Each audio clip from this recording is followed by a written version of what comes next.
Bienvenue à toutes et à tous pour ce nouveau webinaire organisé par Cadre de Ville avec l'ADEME.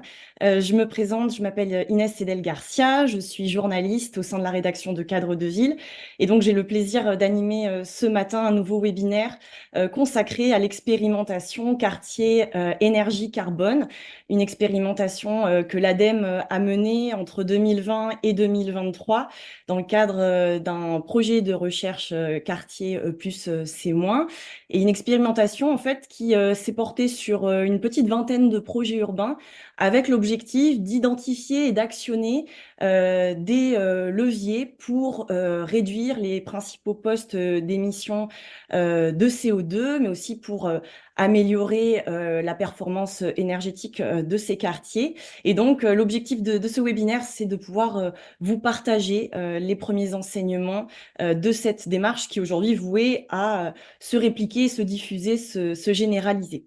Alors peut-être un rapide mot sur le programme de notre matinée.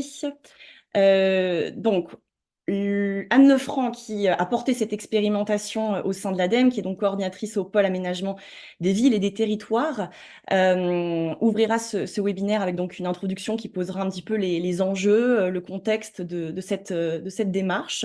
Et puis ensuite, comme toujours dans nos webinaires, on vous propose des retours d'expérience de territoires. Là, deux quartiers pilotes, si j'ose dire. Alors, un premier quartier à Lille, qui s'appelle donc le quartier Concorde, un quartier en renouvellement urbain qui sera présenté donc par Hélène Gosset, responsable démarche environnementale à la SPL Euralille. Et donc c'est un quartier qui se situe au sud de Lille et qui a été le premier quartier urbain dense à expérimenter l'outil Urban Print dont on vous parlera dans quelques instants. Et puis le deuxième retour d'expérience nous emmène un peu plus au sud, dans la région toulousaine, sur un parc d'activités, celui du Rivel à Baziège et Montgiscard. Un parc d'activités en milieu périurbain, c'est important de le signaler, vous le verrez pour la suite, et dont l'ambition était donc de devenir le premier parc d'activités à énergie positive bas carbone. Donc voilà un peu pour les premiers retours d'expérience. Et puis ensuite, donc, comme vous le savez, vous avez la possibilité tout au long de ce webinaire de poser des questions sur le chat à nos intervenants, nos intervenantes en l'occurrence. Et donc voilà, autour de 10 heures, comme vous le voyez sur le programme, on prendra un certain nombre de questions sur le chat qu'on adressera à nos intervenantes. Et donc voilà, il y aura ce petit temps d'échange avec la salle virtuelle. Et puis, on donnera en fin de webinaire la parole à Morgane Colombert, qui est directrice des études et partenariats chez Efficacity, qui a développé avec d'autres partenaires l'outil Urban Print. Et qui réagira un petit peu à chaud à ce qu'on aura entendu tout au long de la matinée et qui nous partagera un petit peu voilà, l'état d'avancement de cet outil puisqu'il est en perpétuel perfectionnement, en perpétuelle évolution. Et puis en conclusion, on retrouvera Anne Lefranc pour voilà, quelques annonces et pour partager un peu toute la documentation qui se trouve à votre disposition aujourd'hui ou qui le sera très, très prochainement pour vous accompagner, vous collectivités, bureaux d'études, à enclencher cette démarche quartier énergie carbone, voilà, qui donc est vouée à se généraliser. Alors voilà, sans plus attendre, je vais laisser la parole à Anne qui va donc nous faire un petit propos introductif pour planter un peu le décor. Anne, je vous laisse la parole. Bonjour, bonjour à toutes. Merci Inès et à tous, parce que bon, on est quand même pas mal de femmes aujourd'hui autour de la table, donc j'ai dit toutes en premier. Donc je vais partager mon écran, comme ça sera. Voilà. Est-ce que euh, vous voyez mon écran? Est-ce- Oui, Ça a c'est l'air bon. d'être bon. Voilà, merci beaucoup pour ce propos introductif. Alors, comment réussir l'aménagement d'un quartier bas carbone, hein, c'est autour de cette question voilà, que je voulais euh, introduire ce webinaire, partager aussi quelques ressources et quelques outils qui sont issus d'une action un petit peu de longue date au sein de l'agence sur la démarche quartier énergie carbone. Euh, alors, faut le savoir que cette démarche, elle s'inscrit effectivement depuis un certain nombre d'années maintenant au sein de l'ADEME et se retrouve un petit peu à l'intersection de plusieurs champs thématiques, que ce soit bâtiment, énergie renouvelable, urbanisme, et qui se concentre bien sûr à l'échelle du quartier. Alors avec différents partenaires, l'agence évidemment n'est pas seule là-dessus, développe aussi des partenariats et vous verrez autour de la table aussi un certain nombre d'acteurs à la fois de l'aménagement, des acteurs opérationnels, mais aussi de recherche, de bureaux d'études qui font partie de cette démarche. Au travers donc de ces partenariats, on développe aujourd'hui et on déploie une démarche qui est complète, multicritère et qui permet aussi d'évaluer tout ce qui, et objectiver tout ce qui est impact environnementaux à l'échelle d'un quartier. Et le but, c'est d'éclairer les décisions des acteurs de l'aménagement, que ce soit aménageurs, collectivités, plus largement. L'idée, c'est de ne pas de produire un énième label à l'échelle du quartier. Il y a un certain nombre de labels qui existent déjà. Je nommerai le label Écoquartier, BBCA Quartier. L'ADEME aussi porte des labels comme Territoire engagé pour la transition écologique. Donc, il existe un certain nombre de démarches. Mais là, l'idée, c'est de diffuser au sein de ces démarches existantes une méthode et des outils adaptés pour mieux prendre en compte les impacts environnementaux et notamment diminuer l'empreinte carbone des projets d'aménagement. Alors aujourd'hui, on est plutôt sur la phase de déploiement, de valorisation, parce que l'évaluation, et notamment l'évaluation carbone, est inscrit à ce jour depuis 2023 dans la feuille de route de décarbonation de l'État, et du secteur de l'aménagement. Alors c'est ça, c'est vraiment à noter, c'est-à-dire que c'est un fait notable, ce secteur de l'aménagement est reconnu en tant que tel, alors qu'il ne l'était pas forcément, car il porte de forts enjeux en termes de décarbonation.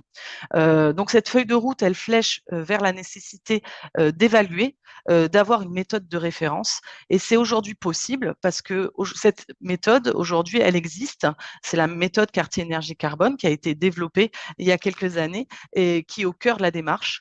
C'est la seule méthode qui aujourd'hui est basée sur l'analyse de cycle de vie, elle permet d'évaluer de manière quantitative et prédictive les impacts environnementaux, notamment donc énergie et carbone, à l'échelle d'un projet d'aménagement et surtout en phase amont, au moment de la conception du projet.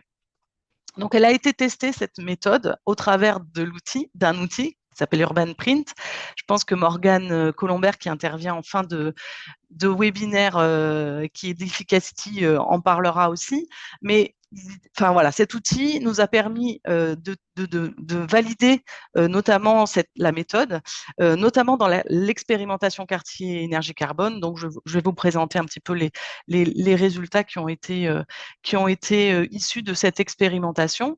Et il a été testé, alors à travers l'expérimentation quartier, mais aussi au travers d'un certain nombre de tests, de tests qu'on peut sur des écoquartiers par exemple.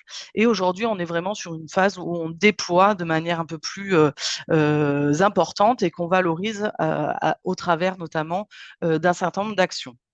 Alors justement, les dernières actions qui sont liées à cette démarche, c'est l'Observatoire Quartier Énergie Carbone. Aujourd'hui, on arrive à une centaine d'opérations qui ont déjà utilisé la méthode, déployé la méthode à travers Urban Print, et cet observatoire va permettre vraiment de réunir l'ensemble des données, des résultats des opérations qui ont été modélisées jusque-là, et ça va permettre aussi une meilleure appropriation des acteurs de la filière sur l'enjeu de l'évaluation, avec des résultats assez clairs et fiables, notamment sur les indicateurs qui sont évalués. J'en dis pas plus puisque Morgane certainement vous les présentera peut-être à la fin du webinaire. Alors, pour revenir sur les enjeux de la décarbonation du secteur de l'aménagement, comme je vous disais, aujourd'hui, on a une feuille de route qui flèche aujourd'hui vers l'évaluation. Et quand on regarde vraiment le bilan carbone d'un Français, d'un Français moyen, on va dire, en moyenne, on est à 10 tonnes par an, on se rend compte que la moitié de l'empreinte est à la main de l'aménageur. C'est-à-dire que 50% de l'empreinte des Français est liée à leur logement, à leur consommation d'énergie, liée au chauffage, à l'eau chaude sanitaire, aux matériaux utilisés pour la construction de son quartier, aux déplacements du quotidien. Donc voilà, ça c'est vraiment 50%. Et les 50 autres pourcents sont directement imputables, on va dire, aux usagers eux-mêmes dans leur vie quotidienne, avec des déplacements sur longue distance, avec l'alimentation, évidemment, qui a un impact fort dans le bilan carbone. Mais le gisement à l'échelle du quartier, et donc à la main de l'aménageur et de la collectivité, est assez importante. Euh, donc l'idée, c'est de pouvoir prendre en compte cette échelle-là et se dire qu'à l'échelle de l'aménagement, on peut faire des efforts assez conséquents en termes de décarbonation. Alors, si je reviens un petit peu sur la méthode qui permet donc d'évaluer ces indicateurs carbone, énergie, etc. Cette méthode, elle est publiée dans la librairie de l'ADEME, vous pouvez la retrouver. Elle est appropriable par tout un chacun. Elle a été conçue il y a quelques années par un consortium assez pluridisciplinaire, hein, qui va de la recherche au bureau d'études, aux opérationnels. C'est un consortium qui a été piloté par le CSTB. Vous voyez les logos de chaque partenaire qui est sur la slide. Alors, le principe même, c'est d'évaluer les impacts environnementaux selon les normes en analyse de cycle de vie sur la base d'un projet de référence. Alors, le projet de référence, en comparaison, c'est le même quartier, au même endroit, avec le même climat, donc, mais qui va être modélisé business as usual, donc selon la réglementation en vigueur, avec le choix de matériaux dits classiques. Voilà, ça permet vraiment d'évaluer les choix qui vont être faits par l'aménageur, par exemple, tester tel ou tel matériau, telle ou telle solution énergétique, tel ou tel choix de mobilité qui va être fait dans le projet d'aménagement. Et on va regarder l'impact en gain sur l'énergie ou sur le carbone. Donc, on va définir des scores énergie-carbone en sortie de modèle, mais on peut aussi définir d'autres indicateurs, comme par exemple l'épuisement des ressources ou le bilan carbone qu'on peut faire à l'échelle de l'usager. Euh, alors, le périmètre, vous l'avez compris, c'est le quartier. On est vraiment au stade du projet de l'aménagement, au stade même si possible du plan masse. On peut ainsi évaluer on peut évaluer une fois livré ou à différentes étapes du projet d'aménagement. Mais l'idée, c'est quand même de l'inscrire dès le départ, cette évaluation. Et on évalue sur 6 contributeurs, par exemple, qui contribuent au score carbone. Et ces contributeurs, ce sont l'énergie, les produits de construction et d'équipement, l'eau, les déchets, les chantiers, la phase chantier, en fait, l'usage des sols, la mobilité. Donc tout ça, c'est des contributeurs qui permettent d'être évalués sur le score carbone ou le score énergie, par exemple. Comme on le disait en introduction aussi, c'est une méthode qu'on souhaite évolutive. Nous avons ouvert un certain nombre de chantiers pour la rendre peut-être un peu plus robuste sur certains points, pour affiner certains indicateurs sur la mobilité, l'économie circulaire. Mais la méthode aujourd'hui, elle est disponible, elle est opérationnelle. Elle permet déjà de comparer et d'évaluer sur la même base de calcul différents projets. Alors voilà, ça c'est sur la méthode. Euh, et quand on regarde un peu comment, voilà, on voulait vous présenter aussi des résultats qui ont été réalisés dans l'expérimentation quartier énergie carbone. Aujourd'hui, on aboutit en ce moment même sur la publication de plusieurs outils, des recommandations que je vais vous présenter. Alors cette expérimentation, effectivement, elle a été initiée dès 2019, oui.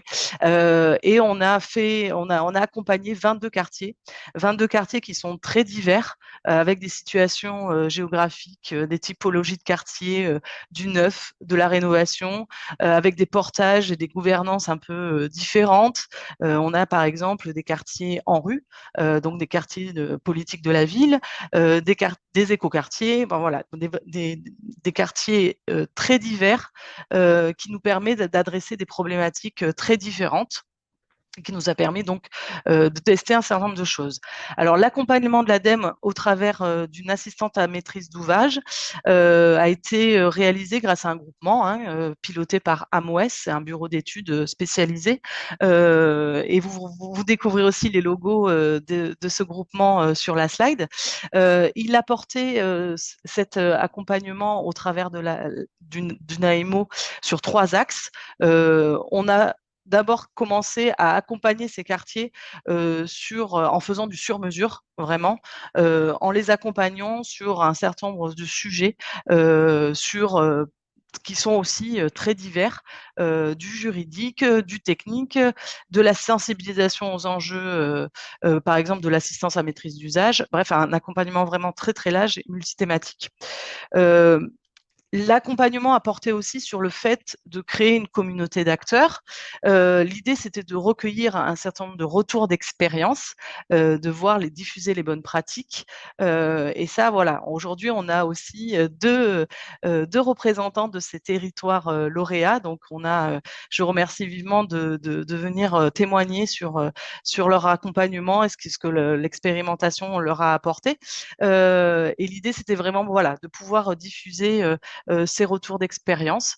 Si vous voulez retrouver l'ensemble de tous les quartiers qui ont été accompagnés, vous pouvez le faire au travers de fiches qui ont été développées sur la base du retour d'expérience de chaque quartier. Et je vous donnerai bien sûr tous les liens en fin de présentation pour que vous puissiez aller voir.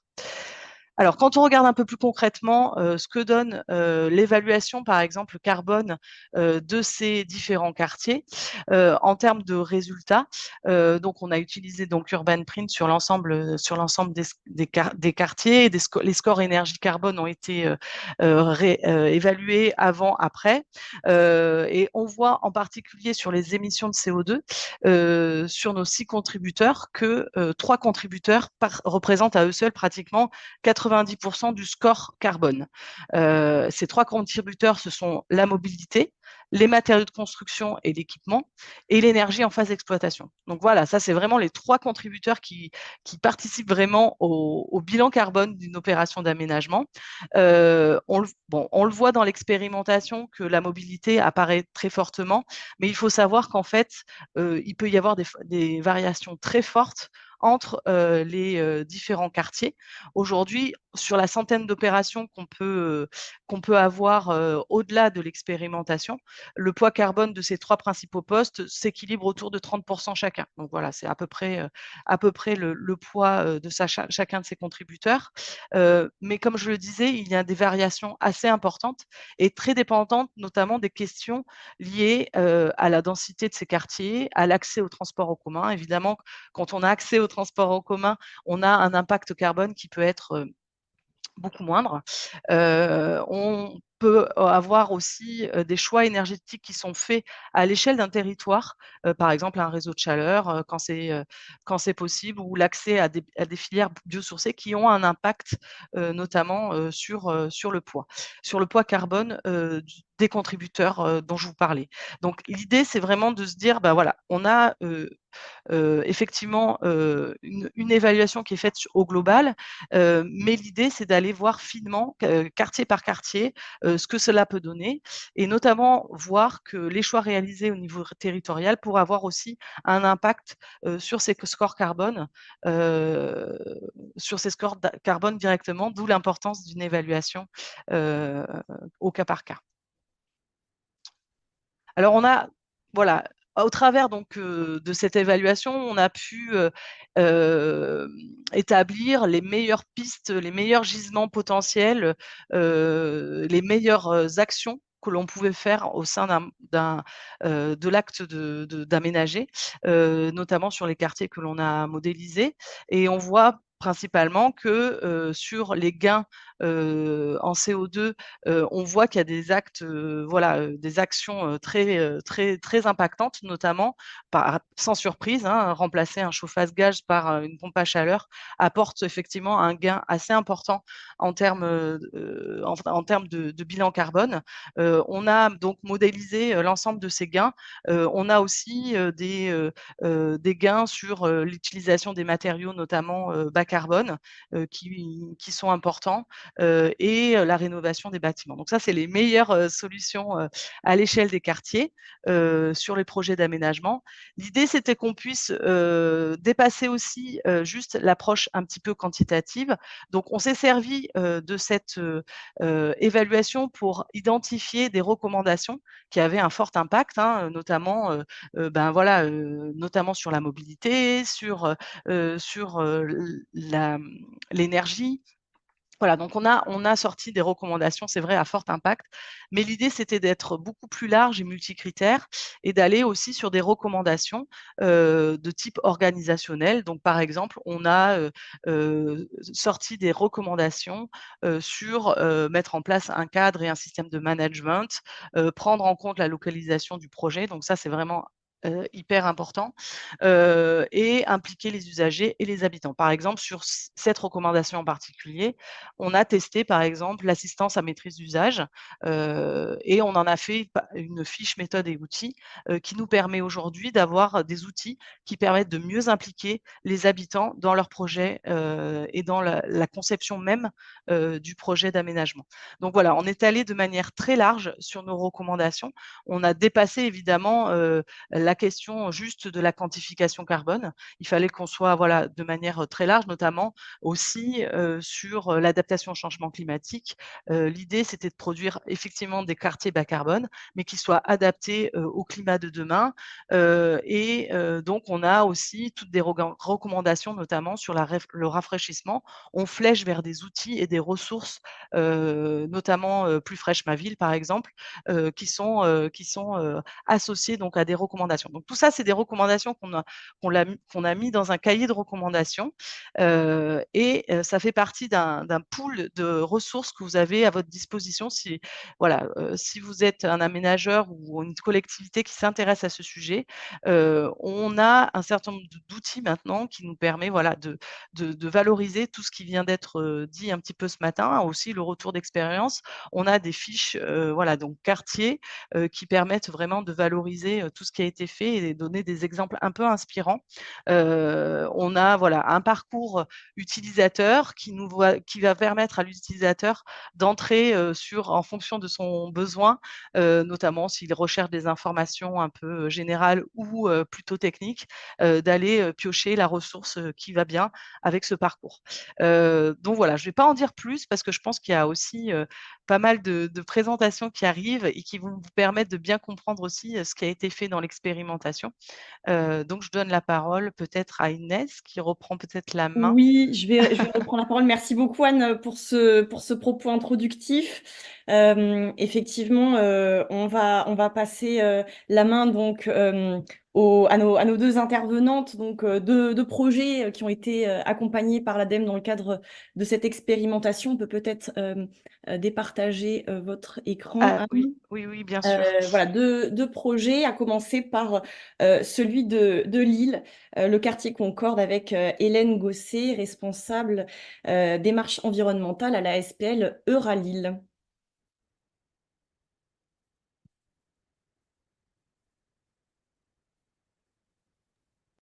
Bonjour à tous. Donc, je suis Hélène Gosset, responsable démarche environnementale à la SPL Euralille. Donc, la SPL, c'est l'aménageur du projet pour le compte de la métropole européenne de Lille et de la ville de Lille. Euh, alors, il faut que je vois. Voilà. Donc le projet Concorde, en fait, il s'insère au sein d'un quartier qui s'appelle le quartier du Faubourg de Béthune, qui est au sud de Lille. Donc le projet est dans la partie sud intramuros de Lille. C'est un quartier d'habitat social qui s'étale sur 23 hectares et qui est caractéristique de l'aménagement en bar de l'époque, installé sur un vaste espace public.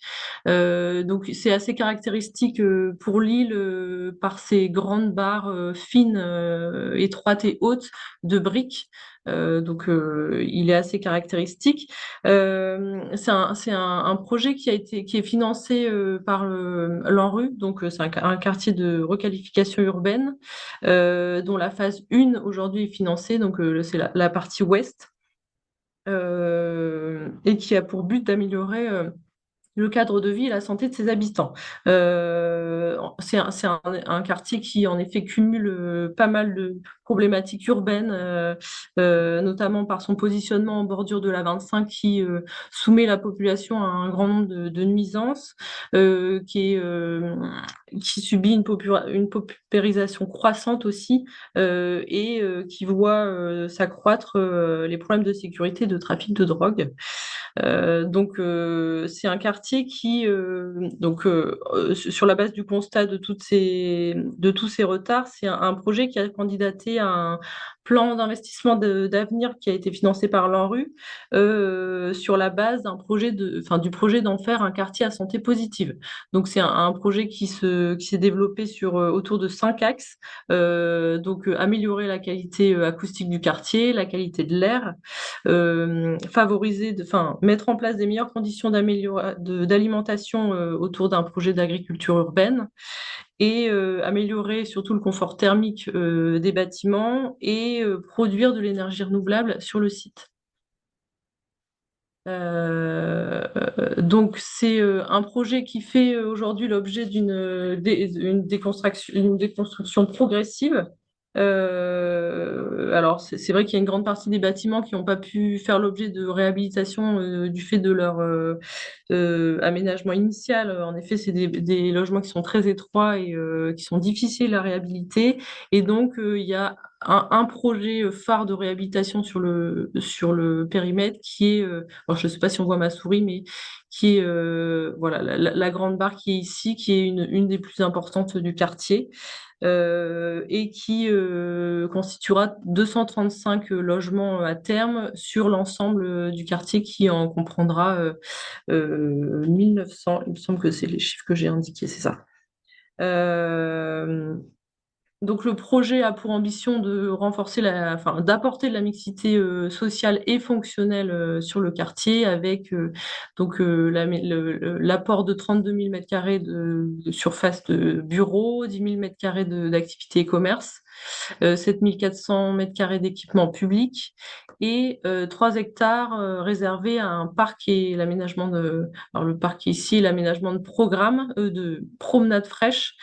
Et surtout, il y a 1,4 hectares qui sont réservés à l'agriculture urbaine avec l'installation de jardins partagés ici et pour l'instant d'un site pilote d'agriculture urbaine qui à terme deviendra une ferme urbaine pour le quartier.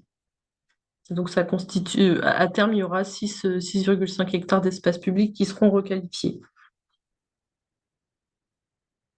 Alors, c'est un projet qui porte des ambitions environnementales fortes et qui, donc, dès le départ, nous a permis d'être accompagnés d'une maîtrise d'œuvre qui intégrait des compétences de développement durable. Donc, on était bien accompagnés dès le départ et aussi par un cadre qui est fixé par la ville de Lille via le pacte Lille bas carbone.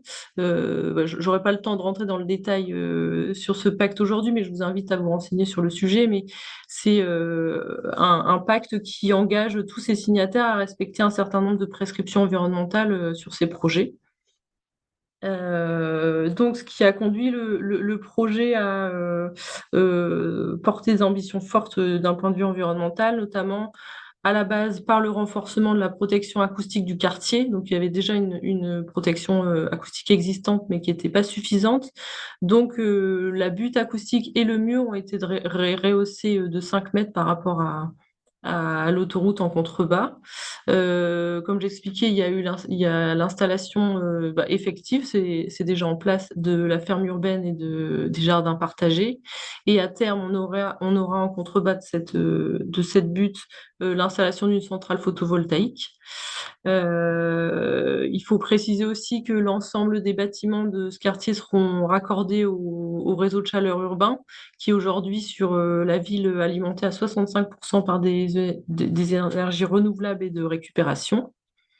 L'un des grands enjeux aussi, c'était de déconnecter au maximum le projet des réseaux avec une ambition de zéro rejet au réseau et la gestion de la centenale à la parcelle et une ambition de garantir 30% de pleine terre à l'échelle de la ZAC.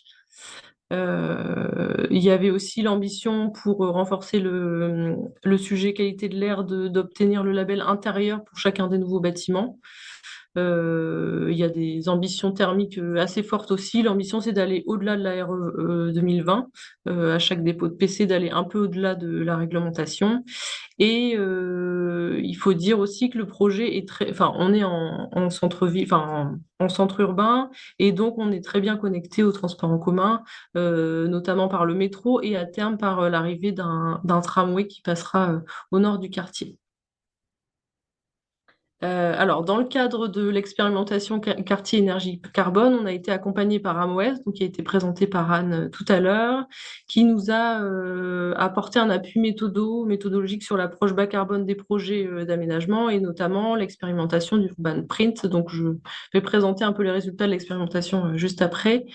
L'accompagnement d'AMOES a aussi porté sur les outils d'aménagement, les outils opérationnels qu'on met en place, notamment on a eu le droit à une revue critique de notre cahier de prescription environnementale et d'une des fiches de l'eau qu'on lançait au moment de l'expérimentation. Donc ça nous a permis un petit peu de l'adapter par rapport à leurs conseils.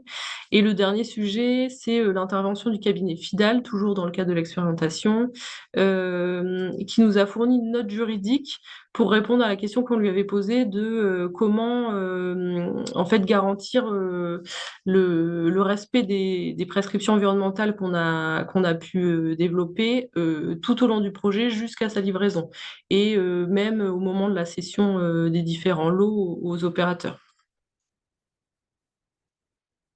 Donc, je vous présente déjà les résultats qu'on a pu obtenir en utilisant l'outil Urban Print. Donc, comme l'a précisé Inès tout à l'heure, Concorde était l'un des premiers quartiers urbains denses à tester l'outil avec de la réhabilitation. Et donc, les résultats qu'on a obtenus, c'est les suivants. Donc, les résultats affichés, c'est la comparaison de notre projet par rapport à un projet de référence. Donc Anne a défini ce qui était le projet de référence. C'est un projet qui serait localisé au même endroit avec la même programmation, mais qui serait moins ambitieux que ce qu'on peut faire, qui respecterait strictement la réglementation. Donc notre score énergie est presque 27% inférieur à celui d'un projet de référence et notre score carbone est 23,5% inférieur à celui d'un quartier de référence. Donc il y a une petite précision qui dit que on serait encore plus comment dire, on sera encore meilleur avec le volet mobilité. En fait, au moment où on a testé l'outil, le volet mobilité ne fonctionnait pas. Donc, les scores mobilité affichés sont ceux d'un quartier de référence, alors qu'en fait, c'est un quartier qui bénéficie d'une très bonne connexion au transport en commun. Donc, je pense que le score serait encore meilleur sinon. Donc ça nous montre que l'empreinte carbone moyenne d'un habitant du quartier Concorde à terme sera de 8,2 tonnes de CO2 par an, donc c'est moins que les 10. Mais on imagine que si on le faisait tourner à livraison de tous les lots, on aurait peut-être des scores encore meilleurs. Donc voilà comment se présentent les résultats de l'expérimentation. Donc pour chacune des thématiques, énergie, produits de construction, équipement, eau, déchets, mobilité et terrassement, on a des résultats qui sont comparés en tonnes équivalent CO2 à un projet de référence. Donc ça montre que le projet est déjà assez vertueux par rapport à un projet de référence. Et ça nous a permis aussi d'identifier les marges d'amélioration qui restaient à pousser. Donc, ce qu'avait défini Amos, c'est que les points positifs qui amélioraient nos performances énergie carbone, c'était notamment le fait que tous les bâtiments seraient connectés au réseau de chaleur urbain qui est déjà alimenté en grande partie par des énergies renouvelables. Le fait qu'à terme, la centrale photovoltaïque en autoconsommation permettra aussi d'alimenter certainement les communs des bâtiments. Et aussi le recours à des matériaux assez ambitieux qui sont imposés dans notre cahier de prescription environnementale et des méthodes de construction aussi plus vertueuses. Et parmi les pistes d'amélioration qu'avait identifiées AMOS, il y avait des propositions d'implantation de ventilation double flux, de pousser la stratégie de réemploi, de s'interroger davantage sur la démolition et la reconstruction. Alors ça interviendra peut-être en phase 2 de l'opération. Et surtout, ils nous ont proposé d'aller plus loin sur la définition de moyens un peu comment dire, coercitif et d'encouragement des porteurs de l'eau pour bien appliquer nos prescriptions jusqu'à livraison des lots. Donc c'est là que Fidal est intervenu. Et donc, il nous a proposé de travailler sur l'outil qui est le cahier des charges de cession de terrain. Donc, c'est un peu l'outil contractuel qu'on a avec les opérateurs de l'eau, donc les promoteurs ou les bailleurs, et qui nous permet de s'engager mutuellement à mettre en œuvre les prescriptions qu'on s'est fixées dans le cahier de prescription environnementale. Donc, la nature de cet outil est contractuelle, il a une portée contractuelle, mais on pourrait lui donner une portée réglementaire, donc ce qui permettrait en fait de donner un avis en fait au moment du dépôt de PC et potentiellement bloquer le dépôt de PC si les prescriptions sont pas respectées, et aussi d'imposer des pénalités financières si le dialogue n'a pas abouti à un compromis. Donc ça, c'est quelque chose qu'on est en train de tester actuellement. Il y a un équilibre à trouver pour pas bloquer non plus le dialogue avec les opérateurs. Donc voilà, c'est un outil sur lequel on tâtonne, enfin une solution sur laquelle on tâtonne aujourd'hui, mais qui pourra certainement nous servir pour la suite. Voilà pour moi. Merci beaucoup, Hélène, pour cette présentation. Donc, euh, on voit bien finalement que cette expérimentation, elle est venue finalement conforter une stratégie qui était déjà un peu enclenchée.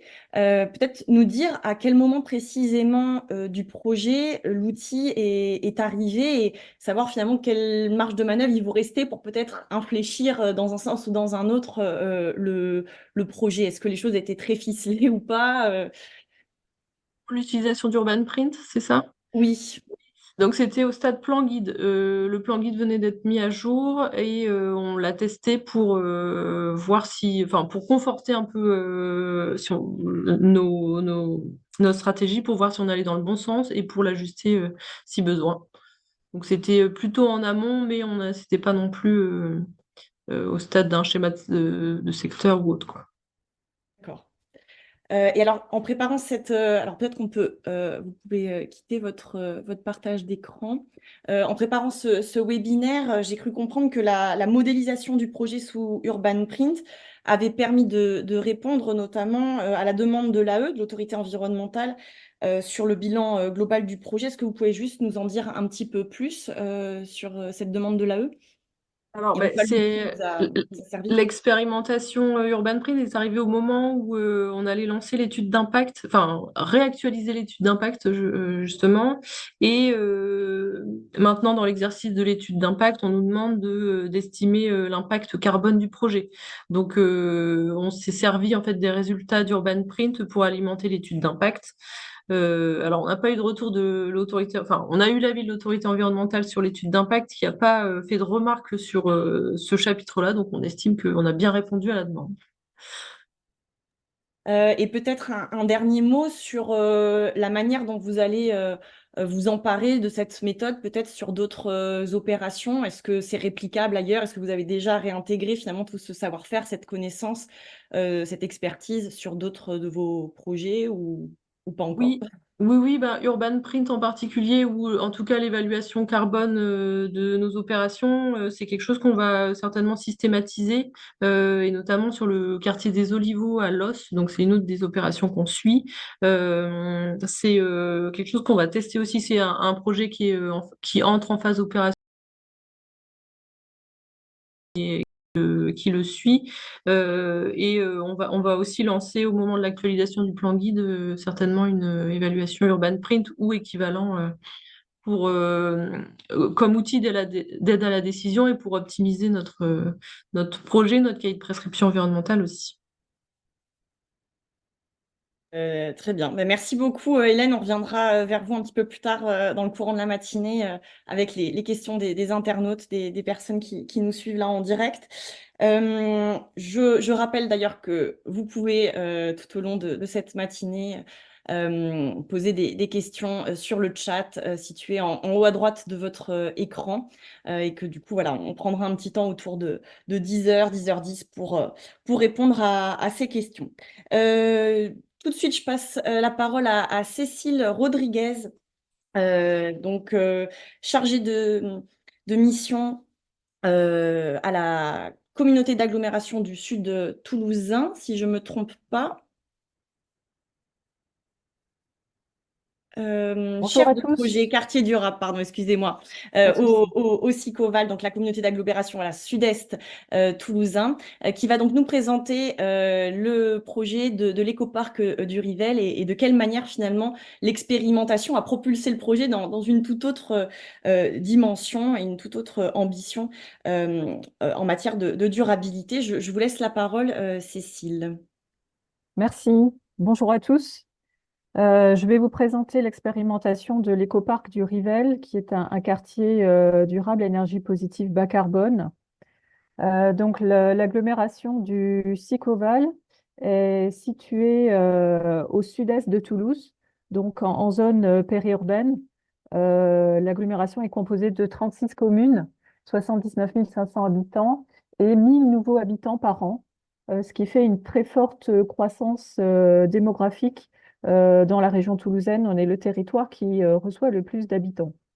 Euh, je vais vous présenter le parc d'activités, donc l'écoparc du Rivel, qui est situé au sud du territoire, tout près de l'échangeur autoroutier, ce qui en fait une situation assez privilégiée par rapport à la proximité de Toulouse. Un territoire qui est aussi traversé, le parc d'activités traversé par la ligne SNCF qui relie Toulouse à Carcassonne et qui est tout près donc de cet échangeur autoroutier, ce qui facilite en fait et qui a été l'origine de la création de ce parc. Euh, L'objectif est d'installer en fait un nouveau pôle d'équilibre au sud du territoire, de façon à rééquilibrer en fait et les activités par rapport au nord du territoire où il y a beaucoup de tertiaires et de bureaux. Et l'objectif est d'accueillir sur ce parc d'activités plutôt de l'industrie et de l'artisanat. Le but est de réduire le déséquilibre entre ce ratio emploi-actif qui est très fort au nord du territoire, mais assez faible dans le sud du territoire, de favoriser une plus grande proximité entre le domicile et le travail pour les habitants des bassins de vie qui sont au sud, et de maintenir la vie des villages et des services au sein de ces communes. Le parc d'activités a été labellisé et a reconnu différentes reconnaissances donc à travers d'abord l'ISO 14001. Donc nous sommes l'agglomération certifiée pour son métier d'aménageur depuis 2007 et depuis 2017 le parc d'activités du Rivel est rentré dans cette certification. Nous avons aussi été reconnus quartier durable Occitanie au niveau bronze en phase conception en 2021. Pour ceux qui connaissent, c'est une évaluation qui est basée sur la grille des écoquartiers et qui permet, en phase de conception, réalisation et usage, d'évaluer le projet comme le fait l'écoquartier, mais adapté aux différents climats d'Occitanie et différents types de constructions et de quartiers. Nous avons été lauréats de 2 appels à manifestation d'intérêt, donc pour les quartiers énergie positive bas carbone entre 2020 et 2023. Et donc récemment, l'AMI démonstrateur de la ville durable avec France 2030, et c'est un programme qui continue jusqu'en 2031. Le parc d'activités est un projet ancien qui a plus de 20 ans, puisque l'idée de concevoir ce parc d'activités est arrivée en 2000 avec la création de l'échangeur autoroutier. Et puis peu à peu, on a passé toutes les étapes de création d'une ZAC, avec toute la procédure réglementaire, les avis des différentes instances administratives, la déclaration d'utilité publique également en 2020. Et on a fini en 2022 avec la réalisation du dossier de réalisation du parc d'activités après enquête publique. Depuis 2000, le projet a fortement évolué, déjà parce qu'on a réduit de moitié la surface du parc d'activités. On a recentré les activités plutôt sur du développement économique et on a abandonné la partie habitat, mais on conserve le service. Euh, on prend en compte les enjeux environnementaux et énergétiques de plus en plus. Et puis, on a travaillé sur l'augmentation de la perméabilité du site et la densification des constructions. Donc, c'est un projet qui est inséré dans un territoire, donc tout près, voilà, de l'autoroute, tout près du village de Baziège, et à cheval sur la ligne SNCF, la voie SNCF, donc qui fait Toulouse-Carcassonne. Un projet qui est aussi marqué dans le territoire par les coteaux. On est en flanc de coteaux et on est on a inséré la ripisylve du Rivel, qui est un petit ruisseau qui traverse le parc d'activités et qui va nous permettre de conserver cette biodiversité à partir donc des espaces naturels qui sont en bordure du Rivel vers l'intérieur de l'ensemble du parc d'aménagement et donc par un système de maillage de trames vertes et bleues.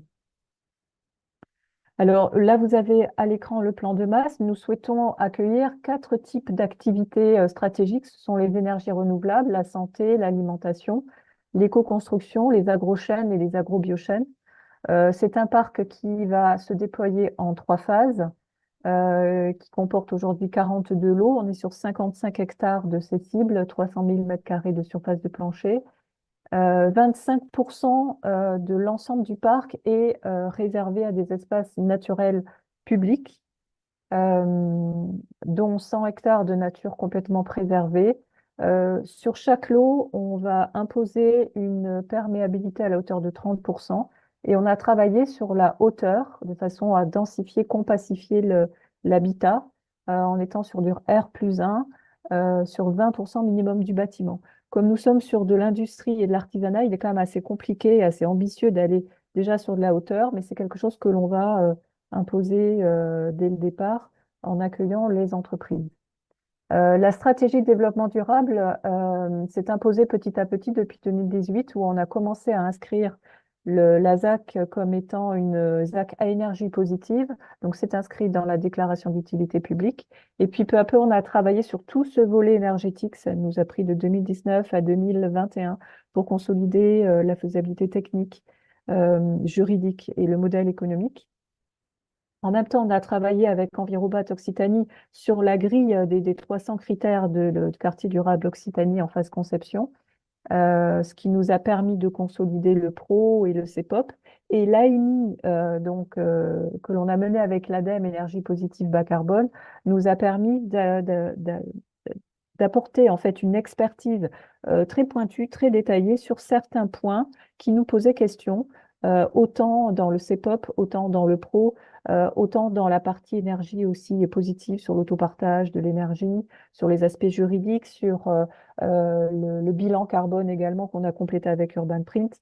Donc, en fait, grâce à cette AMI, on a eu sur 3 ans des réponses à nos questions tout en s'adaptant petit à petit aux projets qui se formaient à travers le PRO. Donc, il y a toujours cette certification ISO 14001, donc depuis 2017 pour ce parc d'activités, mais on a été certifié à nouveau en 2022, et l'AMI démonstrateur ville durable, qui aujourd'hui nous permet de poursuivre en fait la dynamique qui avait été lancée avec l'AMI donc de l'ADEME pour travailler sur 5 axes d'innovation.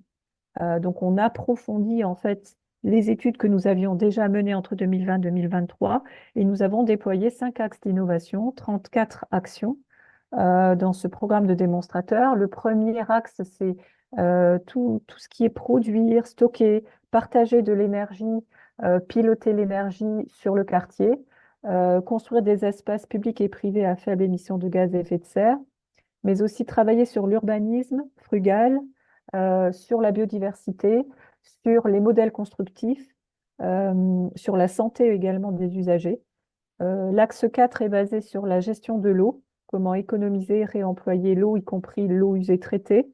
Et l'axe 5, c'est tout l'accompagnement qu'on va consacrer aux entreprises de façon à former, à apporter des solutions innovantes, conseiller et vraiment suivre en fait la progression des porteurs de projets privés pour arriver à notre ambition de ZAC énergie positive bas carbone. Alors, je me permets de faire un zoom sur l'aspect, le volet énergétique. Euh, Qu'est-ce que c'est qu'une ZAC énergie positive? C'est un quartier qui va travailler sur les consommations d'énergie et les productions et arriver à un équilibre annuel, donc en moyenne annuelle, entre ces consommations énergétiques sur site et les productions d'énergie renouvelable. Donc, on l'a d'abord fait dans un premier temps hors process. Et aujourd'hui, avec notre opérateur énergie que l'on vient de recruter, nous souhaitons intégrer petit à petit les futurs process. Aujourd'hui, nous sommes en phase travaux. La commercialisation de la phase 1 est lancée pour la fin d'année à partir d'octobre.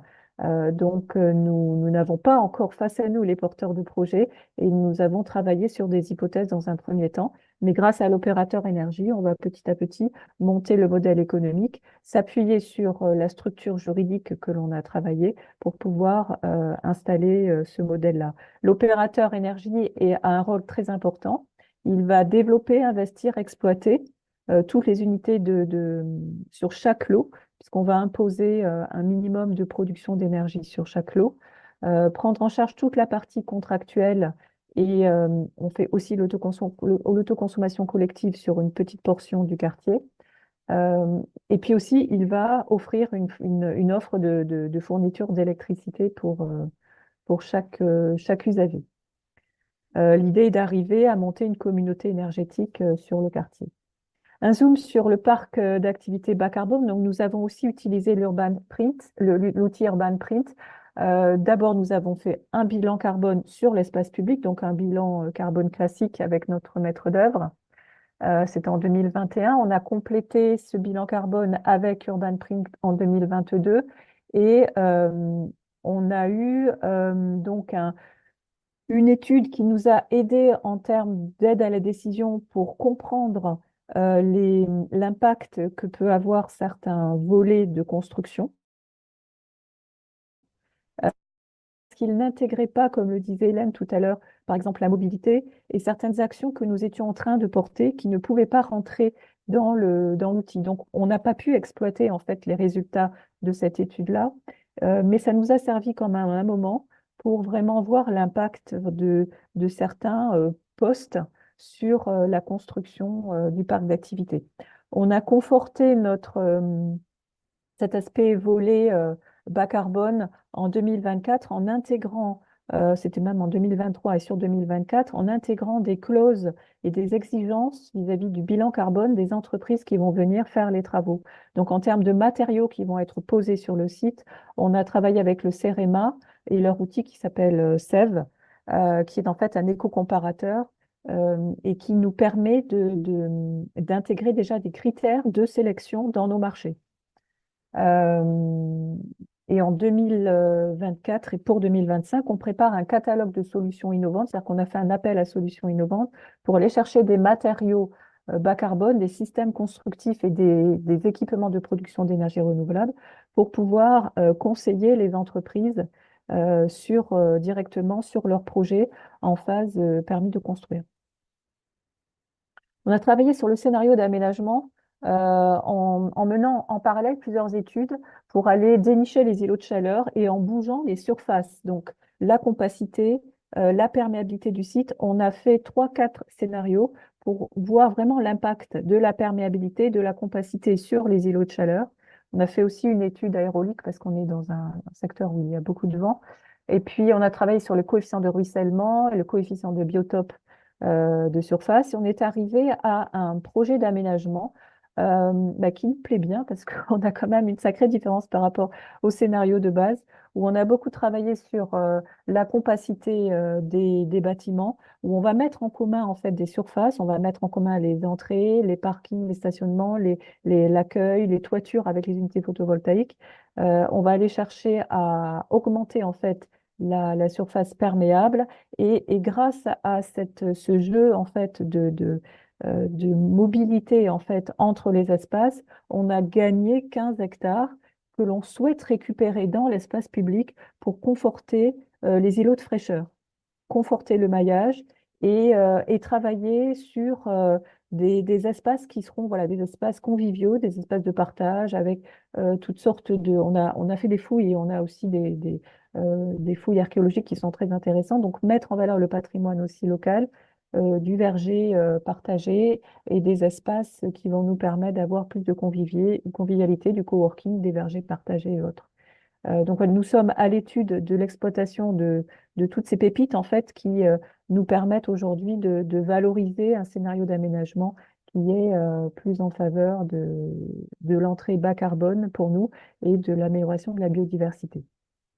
Voilà, j'en ai fini. Merci pour votre attention. Merci beaucoup, Cécile. Alors là, vous avez évoqué effectivement le volet carbone sur le côté énergétique. En préparant ce webinaire, il me semble que vous m'aviez parlé de la disposition des îlots, le fait effectivement de monter en hauteur, de rapprocher les bâtiments pour gagner en efficacité énergétique. Est-ce que vous pouvez peut-être revenir sur ce point-là?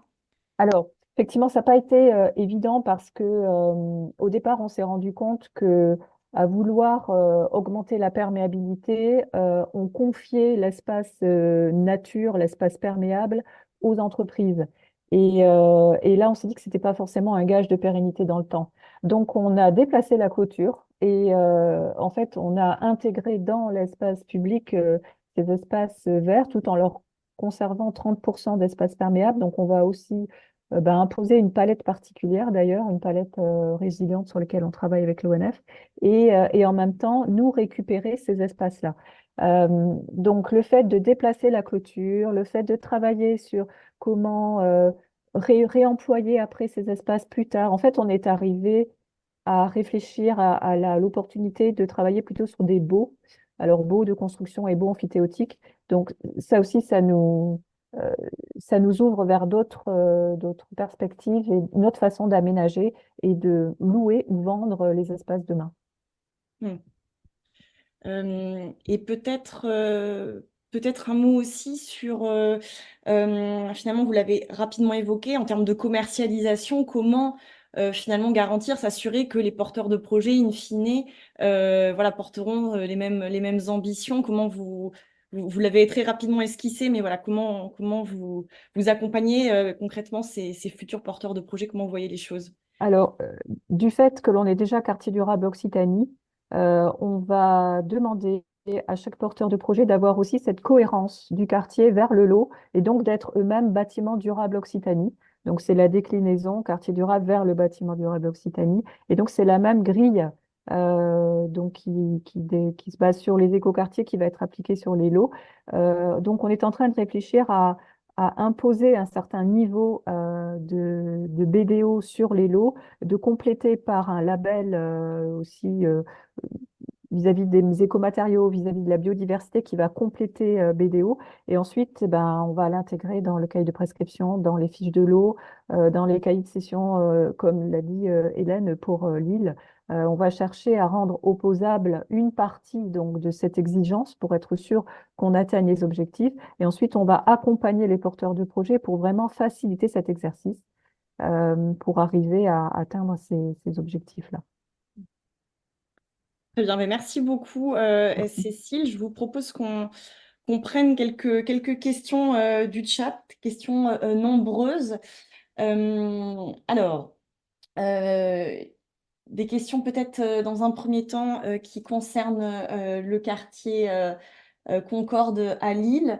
Parmi les pistes d'amélioration de l'expérimentation Concorde, il est évoqué de réfléchir à la rénovation plutôt que de la démolition-reconstruction. Est-ce que cela fait l'objet de variantes quantifiées via l'outil? Euh, et une autre question alors ça c'est peut-être plus à destination d'Anne, plus globalement sur la démarche, comment la question de l'économie circulaire et la préservation, le recyclage des ressources est-elle prise en compte dans la démarche quartier énergie carbone? Et ensuite, d'autres questions plutôt à destination de Cécile. Comment modéliser, excusez-moi, comment modéliser les consommations énergétiques des lots d'activité en amont de la connaissance du preneur, puisque très variable selon les process mobilisés? Ou encore, le bilan carbone classique sur les espaces publics était-il d'un ordre de grandeur similaire au calcul effectué via Urban Print en isolant ces sources? Donc, je ne sais pas si les questions sont claires.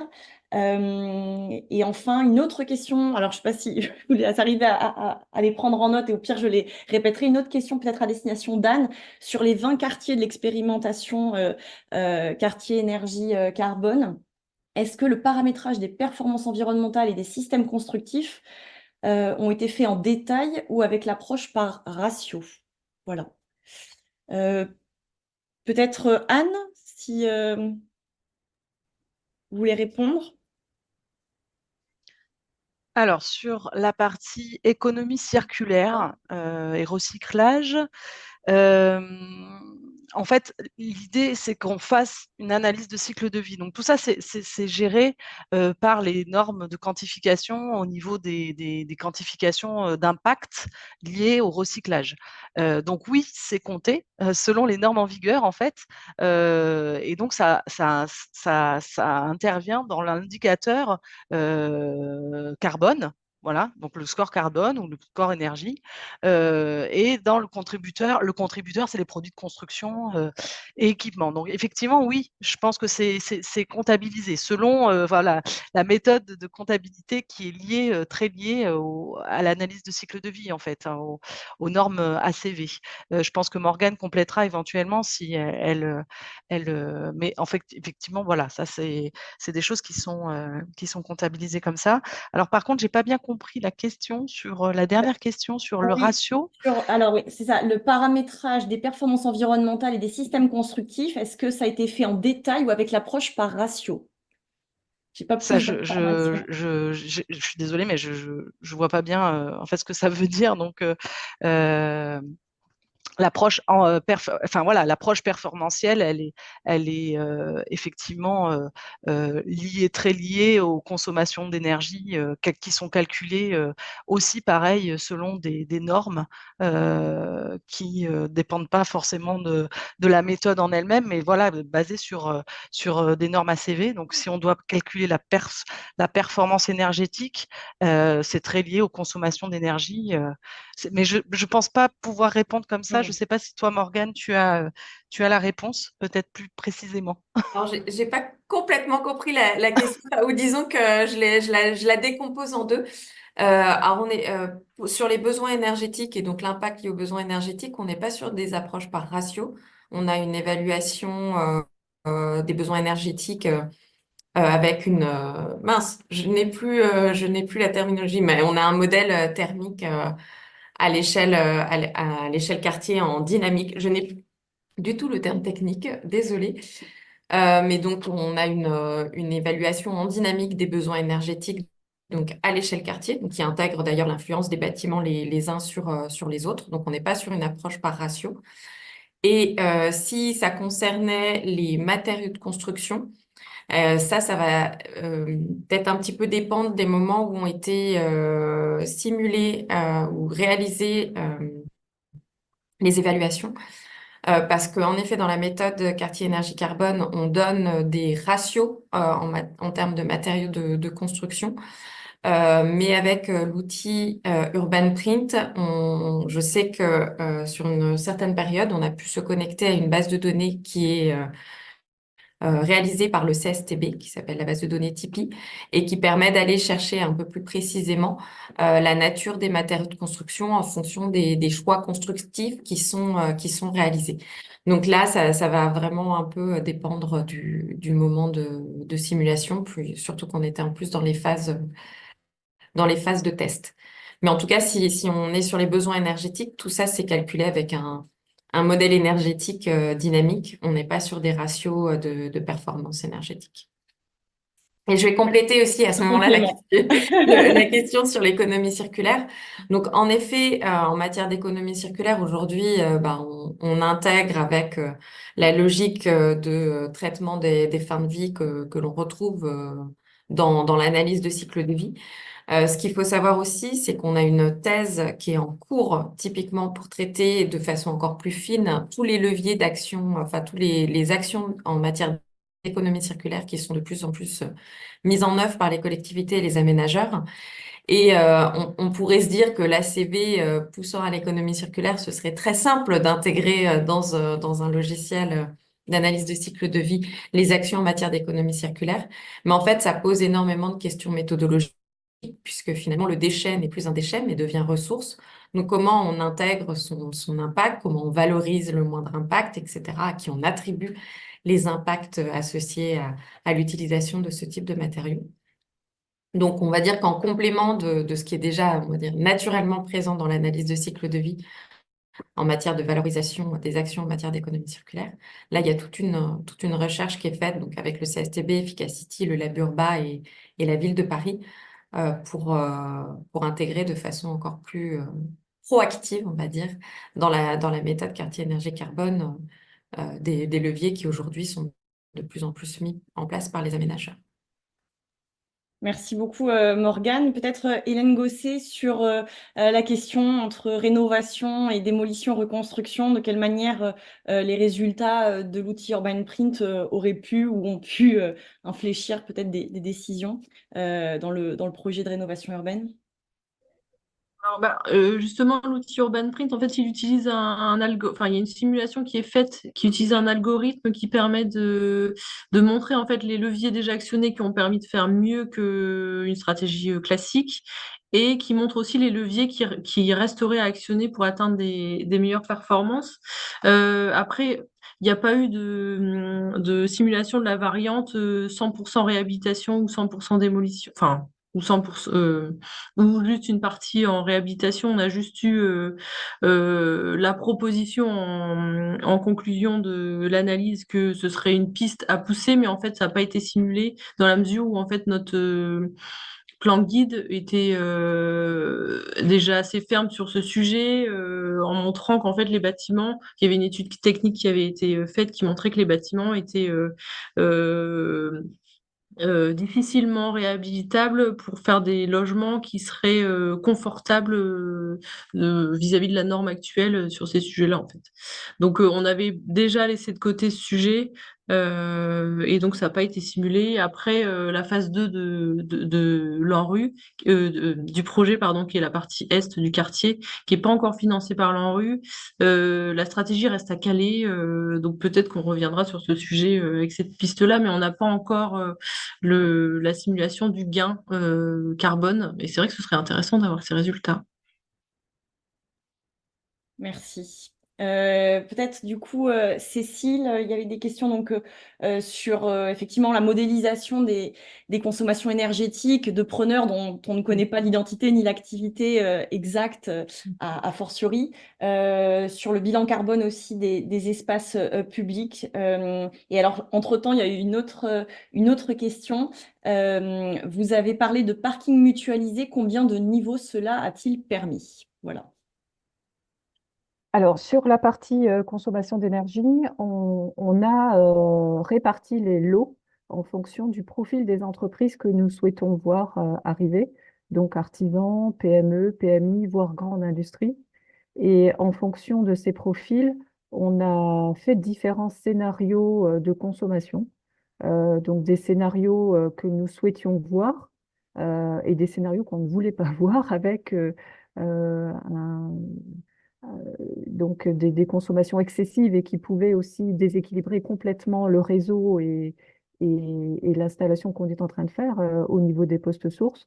On a un scénario qui pour nous est un modèle et qui nous permet de voir quelles sont les entreprises et les artisans que l'on peut accueillir pour pouvoir être dans cette fourchette de consommation que nous avons calculée avec le bureau d'études. En fait, ce sont des hypothèses, mais hors process et en fonction de process très généraux que l'on a calculés avec le bureau d'études. Et on a fait la même chose avec les consommations d'eau, en fait. Donc, c'est vraiment partir d'hypothèses en fonction des profils d'entreprises que nous souhaitons voir, et puis différents scénarios qui permettent d'équilibrer le réseau, parce que ça, c'est extrêmement important. Avec RTE et Dedis, on travaille à ça aussi, c'est comment équilibrer le réseau pour ne pas trop produire ou trop consommer. Sur la question, alors j'espère que j'ai pu répondre à votre interrogation. Sur le bilan carbone classique en parallèle avec Urban Print, si j'ai bien compris la question, vous vouliez comparer un peu les deux outils. Et donc, sur un bilan carbone classique, on retrouve de toute Sur façon, les espaces publics, la question sur portait les espaces effectivement sur publics, les voilà. espaces. Donc, on retrouve les mêmes méthodes de calcul. Donc, on n'était pas surpris du résultat. Simplement, Urban Print va beaucoup plus loin puisqu'on prend en compte et l'espace privé et la mobilité de façon beaucoup plus générale. Et ça, c'est le plus d'Urban Print, en fait. C'est vraiment d'aller plutôt sur l'espace privé et de prendre en compte espace public et espace privé pour avoir la globalité, ce qu'on n'avait pas au départ. Sur la question Question du parking des silo, parkings mutualisés, alors on n'a le pas de parking parking mutualisé. silo. On mutualise des surfaces de parking. Pour l'instant, on ne pense pas monter en hauteur sur le stationnement parce qu'on est sur un quartier qui n'est pas dense en termes d'activité on n'a pas besoin de faire du silo. Par contre, on va mutualiser les espaces de stationnement entre plusieurs lots. Et là, on va gagner en surface également. Et alors, Voilà. j'ai une autre question pour vous, Cécile. Pour le Rivel, y a-t-il eu des leviers bas carbone identifiés par Urban Print qui ont ensuite été vraiment appliqués au projet? Alors, réellement, pas de nouveauté, mais on a vu l'impact très fort des matériaux, l'impact du réemploi sur les espaces publics. Le réemploi est extrêmement important. Et puis, les matériaux de construction sur l'espace privé. Et c'est pour ça que on va guider les usagers sur les systèmes productifs et les écomatériaux pour vraiment, et on travaille même sur la consolidation de toutes les filières. On a identifié 4 filières d'écomatériaux. Donc, c'est vraiment ces leviers-là qui vont permettre d'installer et d'inciter fortement, y compris avec des outils financiers pour faire baisser le coût de la construction. C'est-à-dire, nous-mêmes, collectivités, il faut qu'on aille faire des bons de commande groupés euh, pour vraiment inciter à, à travailler dans cette entrée-là. Voilà. Merci beaucoup. Et Hélène Gosset, une autre question qui est arrivée sur le chat. Avez-vous évalué l'impact du faisceau routier sur les jardins familiaux en termes de polluants, de métaux lourds, d'hydrocarbures, etc.? Alors, il y a une étude qui a été portée par enfin, la ville de Lille et en partenariat avec une école d'ingénieurs qui a justement ouais, calculé, enfin étudié l'impact des polluants potentiels sur les légumes une fois qu'ils arrivent dans l'assiette. Enfin, je n'ai pas les résultats sous les yeux, mais disons que les résultats étaient plutôt positifs qui montraient qu'une fois lavés, les légumes étaient propres enfin, posaient pas de problème à être consommés. Et d'ailleurs, le site pilote d'agriculture urbaine a été, enfin, peut faire de l'agriculture bio. Donc, les tests de qualité des terres ont montré que les conditions étaient bonnes. Alors, il faut dire que côté terre, on a dû apporter des terres particulièrement saines et qui devaient répondre à des seuils de qualité des terres très ambitieux. Donc, c'est aussi ce qui a permis d'améliorer les conditions. Disons que si on avait avait gardé les terres initiales du site, je pense qu'on n'aurait pas pu installer de site pilote d'agriculture urbaine. Et la plupart des légumes, c'est vrai, sont cultivés sous serre. Donc une serre qui n'est pas éclairée, pas chauffée, mais peut-être que ça protège aussi la culture. Et une autre question, peut-être plus à destination de d'Anne. La démarche quartier énergie carbone intervient sur le cadre de vie. Vous parliez de maîtrise d'usage. Quel accompagnement sur les modes de vie, sur les comportements des usagers? Est-ce que c'est intégré? Est-ce qu'il y a quelque chose sur Oui, c'est ce que je ce disais, volet-là c'est dans que le c'est cadre de une démarche l'expérience? qui est complète dans le sens où on va aller aussi sur des questions liées à la maîtrise d'usage. Et donc, en fait, dans l'expérimentation, on a testé un certain nombre de méthodes et d'outils liés à la maîtrise d'usage, et notamment l'assistance à maîtrise d'usage, qui est une méthode qui est reconnue aussi et qui permet d'impliquer dès le départ et en amont d'un projet de quartier, déjà les futurs habitants, ou en tout cas les besoins de ces futurs habitants, en instaurant un dialogue dès le départ. Et ça, c'est vraiment des choses on a pu tester dans l'expérimentation. Alors, pas tous les quartiers l'ont testé, mais il y a un certain nombre de quartiers l'ont testé. Et on a produit donc une fiche méthode outil sur ces questions d'implication des citoyens à ces phases très en amont, en fait. Voilà, donc en fait, vous pouvez aller voir, il y a une fiche méthode outil qui s'appelle Impliquer les citoyens dans les projets d'aménagement et qui rappelle et qui renvoie aussi vers des méthodes très concrètes, très opérationnelles. Oui, parce que vous l'expliquiez en introduction, effectivement, il y a 50% qui relèvent effectivement du rôle de l'aménageur du cadre de vie, mais il y a aussi tout le volet ensuite Tout à comportemental fait. qu'on ne maîtrise pas forcément à l'avance. Mm, mm. Très bien. Et alors, il y a une dernière question qui va me permettre de faire la transition avec Morgane, puisque c'est une question sur justement les évolutions de l'outil Urban Print. Est-ce que le paramètre mobilité de l'outil Urban Print a évolué depuis ces expérimentations, puisqu'on voyait que c'était un petit peu le point faible là, des deux retours d'expérience peut-être, cette question de la mobilité.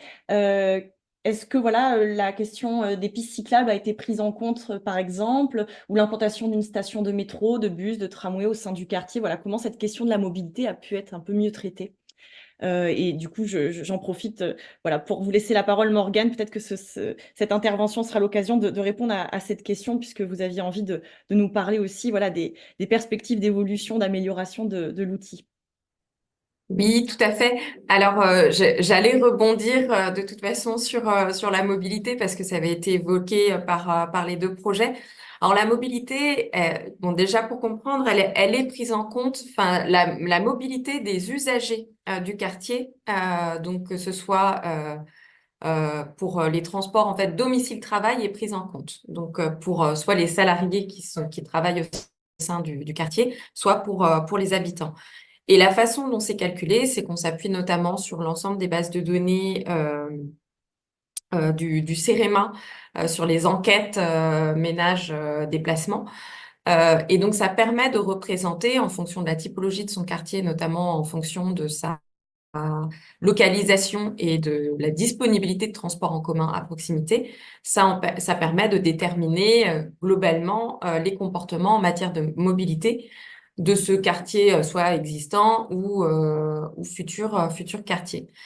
Par contre, comme on est dans une logique d'analyse de cycle de vie, c'est vrai qu'on fait x50. Donc aujourd'hui, comme pour le bâtiment, ce qui interroge forcément, c'est très bien que autant notre bâtiment dans 50 ans, on peut se dire que c'est pas totalement disproportionné de se dire qu'il sera à l'identique, moyennant quelques travaux de rénovation. Enfin, voilà, cette hypothèse de 50 ans, elle se comporte, on va dire, très bien pour le bâtiment. Autant pour la mobilité, forcément, ça interroge. On sait très bien que la mobilité va beaucoup plus évoluer en matière de comportement énergétique d'ici 50 ans. Donc aujourd'hui, ça, on n'intègre pas notamment ces trajectoires d'évolution de la mobilité. Et ce qu'on n'intègre pas, c'est les leviers d'action beaucoup plus fins qui peuvent être mis en œuvre par l'aménageur, que ce soit sur l'organisation de son projet d'aménagement, que ce soit par des parkings vélos beaucoup plus accessibles, que ce soit par la présence de bornes de recharge électrique, etc. Enfin, toutes les petites actions, entre guillemets, que peuvent mettre en place l'aménageur. Aujourd'hui, on n'arrive pas à en mesurer l'impact sur les comportements de mobilité des usagers. En tout cas, on n'arrive pas à l'intégrer dans Urban Print. Et alors, c'est une difficulté que l'équipe du projet rencontre, mais c'est une difficulté en fait de manière assez générique. Tout le monde sait que c'est plutôt positif de mettre des pistes cyclables, de mettre des bandes de recharge électrique pour que les véhicules puissent basculer sur de l'électrique, etc. Mais alors, de là à dire que c'est plus 20%, plus 30% de véhicules électriques, plus 20%, plus 30% de vélos, etc. Voilà. Le passage à la quantification tout de suite devient plus sportif. Donc souvent, nous, ce qu'on dit, c'est qu'avec Urban Print, la photographie des comportements de mobilité tels qu'ils sont censés être aujourd'hui, ça marche plutôt bien. Donc ça permet quand même de donner une forme d'ordre de grandeur et de travailler sur cette base-là. Mais par contre, c'est vrai que ça va être plutôt finalement du post-traitement qui va pouvoir être fait par les bureaux d'études qui accompagnent généralement les opérations, qui vont permettre vraiment de travailler sur cette base-là. Et on y travaille, donc ça n'a pas évolué entre la version qui a été commercialisée en 2022 et la version aujourd'hui. On y travaille vraiment pour pouvoir apporter notamment des évolutions, comme je disais, pour éviter que le dans 50 ans soit similaire, et pour essayer aussi de voir comment des mesures en quelque sorte incitatives pourraient venir modifier ces comportements de mobilité. Et ce qu'il faut dire, c'est que c'était évoqué aussi sur cette question de la maîtrise des usages. On a beaucoup travaillé dans les premiers temps d'élaboration de l'outil sur cette question des leviers à la main de l'aménageur, mais on a de plus en plus de questions aussi sur les usages et comment l'aménageur peut influencer ces usages. Et donc, il y a des réflexions avec certains aménageurs, comme avec, par exemple, la ville de Strasbourg, pour voir comment on peut aussi intervenir, non pas uniquement sur la dimension de l'empreinte qui était présentée par Anne, sur laquelle l'aménageur a presque directement des actions, mais comment il peut venir intervenir peut-être sur les autres dimensions liées à l'usage des habitants ou des salariés sur ce quartier. Et donc, je vais partager mon écran parce que j'avais une petite présentation. Tac. Je pense que c'est celui-là. Hop. Je vais passer.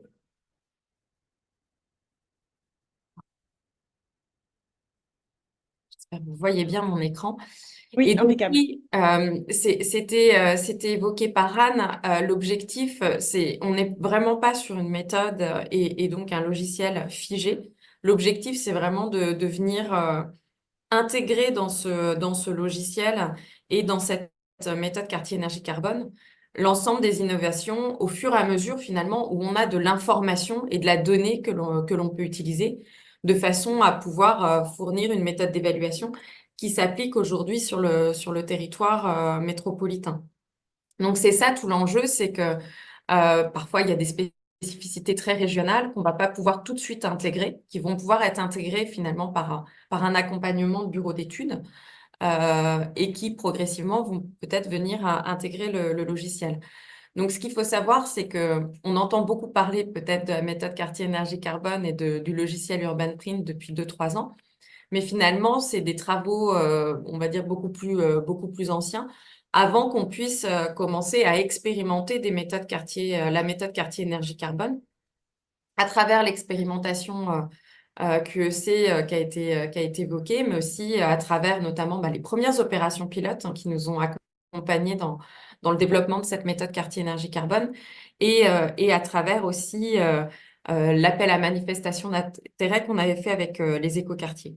Et c'est vraiment ce qui nous a permis aussi de déterminer à la fois au niveau de la méthode quartier énergie carbone, quels étaient les grands leviers qu'il fallait qu'on puisse identifier, et aussi ce qui a permis, on va dire, pour les utilisateurs, type par exemple AMOS qui a accompagné toute cette expérimentation, de voir comment on pouvait faciliter aussi la réalisation d'une évaluation carbone. Parce que ce n'est pas le tout d'être bon méthodologiquement, il fallait aussi que qu'on puisse faciliter cette évaluation en analyse de cycle de vie à l'échelle quartier. Et ça, c'est vraiment ce qu'a constitué la boussole et qui constitue toujours la boussole, c'est que on veut accompagner les phases de décision, même si on le voit avec les deux présentations avant, on intègre progressivement ce processus de décision, mais on vient conforter aussi souvent, plus que, on va dire, faire un demi-tour ou un tour à 90 degrés. Souvent, on vient conforter aussi des choix qui ont pu être réalisés, peut-être corriger un tout petit peu certains éléments, mais enfin, finalement, il y a déjà une connaissance carbone qui préexiste, qui permet de faire un certain nombre de choix, mais qu'on va venir conforter finalement avec une évaluation quantifiée et chiffrée. Et donc aujourd'hui, finalement, Urban Print et la méthode quartier énergie carbone, c'était évoqué par Anne. L'enjeu, c'est vraiment le côté massification. Il y a eu toute une communication assez forte, nous, pour pouvoir, avec Anne, on a pris notre petit bâton de pèlerin pour vraiment dire déjà, ça existe, c'est faisable. Moi, je me souviens des premiers échanges que j'avais entre 2020 et 2022. Déjà, il a fallu faire découvrir à un certain nombre d'acteurs de l'aménagement le fait que l'analyse de cycle de vie, l'évaluation carbone, c'était possible finalement dès ces phases amont de conception et à l'échelle quartier, ce qui n'a pas été rien. Donc, il y a un certain nombre d'actions pour venir finalement systématiser, massifier ces évaluations carbone en phase de conception, avec un appui finalement du ministère, que ce soit à travers la feuille de route ministérielle de décarbonation de l'aménagement, qui met en valeur le fait que c'est important de pouvoir amener de la quantification dans les phases de conception, avec la circulaire pour les écoquartiers qui encourage à l'évaluation carbone. Et c'est vrai qu'aujourd'hui, on a une centaine d'opérations. Alors, je dis souvent une centaine parce que finalement, j'arrive même plus à avoir la visibilité sur l'ensemble des opérations qui peuvent être accompagnées parce que tout ne transite pas par l'ADEME, le CSTB ou Efficacity. Finalement, l'outil étant commercialisé depuis 2022, il fait son petit bonhomme de chemin, entre guillemets. Mais pour nous, il y a un enjeu aussi toujours de pouvoir accompagner la montée en compétence de la filière de l'aménagement. Et ça passe par le fait que ce soit plus uniquement les bureaux d'études ou les AMO environnement qui se saisissent de cette évaluation carbone pour guider l'aménageur et la collectivité, mais que ça puisse être aussi l'aménageur qui commence à anticiper aussi ces évaluations carbone avec ses propres outils qui peuvent s'appuyer sur le même logiciel que celui qui est utilisé par les bureaux d'études.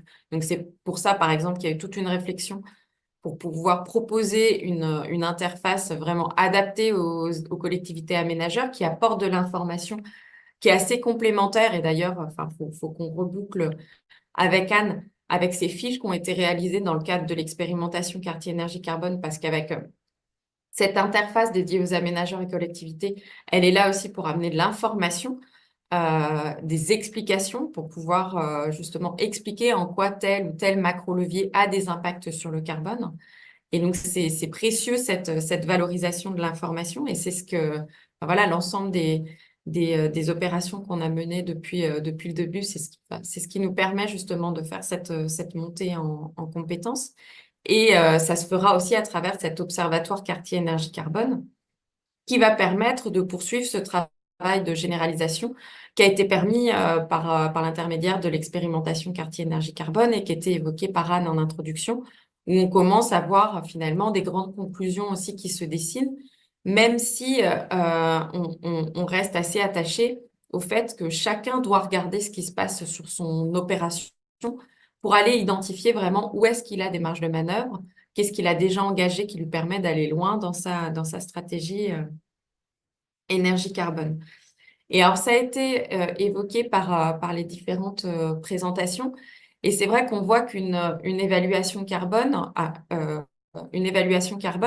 ça vient répondre finalement à différents enjeux. C'était donner de la visibilité à des leviers peu connus et objectiver les apports de chaque solution. C'est vrai que ça a été un petit peu le premier réflexe, c'est ce pourquoi on a réalisé on a développé cette méthode quartier énergie carbone, mais finalement, on voit que ça vient apporter aussi beaucoup d'autres éléments qui étaient évoqués par les différentes personnes. Ça vient accompagner la décision, la montée en compétence, le dialogue. Et tous ces éléments, on est resté un peu focalisé au début sur la partie aide à la décision, mais on voit que ça vient répondre finalement à presque plus que uniquement l'aide à la décision. Ça vient aussi permettre de gagner en connaissances pour les différents acteurs, connaissances qui va pouvoir après se déployer sur d'autres opérations. Ça vient accompagner le dialogue et la communication. Sur le projet de l'île Concorde, il était évoqué par exemple le réseau de chaleur urbain qui a un certain taux d'ENR. Moi, je me souviens que sur une autre opération d'aménagement, ce taux d'ENR du réseau de chaleur, ça posait souci parce que c'est ce qui permettait pas à l'opération d'atteindre des niveaux de performance assez importants. Et donc là, on voit que tout d'un coup, l'évaluation elle permet de montrer cette importance du taux d'ENR dans les réseaux de chaleur pour que certains niveaux de performance carbone soient atteignables. Et ça permet finalement d'en faire un outil de dialogue, d'arbitrage avec soit la collectivité, soit le gestionnaire du réseau de chaleur. Donc, on voit finalement que ça devient aussi un outil qui va permettre d'engager ce type d'action. Sur l'aide à la décision, c'est aussi le côté valorisé des leviers ou à l'inverse aussi aller mettre en évidence que certains leviers peuvent être un petit peu plus, comment dire, ambivalents. Dans le projet de Lille, il était évoqué l'objectif zéro rejet au réseau. On voit qu'il y a certaines actions en matière de gestion de l'eau qui peuvent nécessiter, par exemple, on peut choisir, par exemple, de mettre en place des cuves de stockage. Qui dit cuve de stockage, dit du béton, dit donc de l'impact carbone.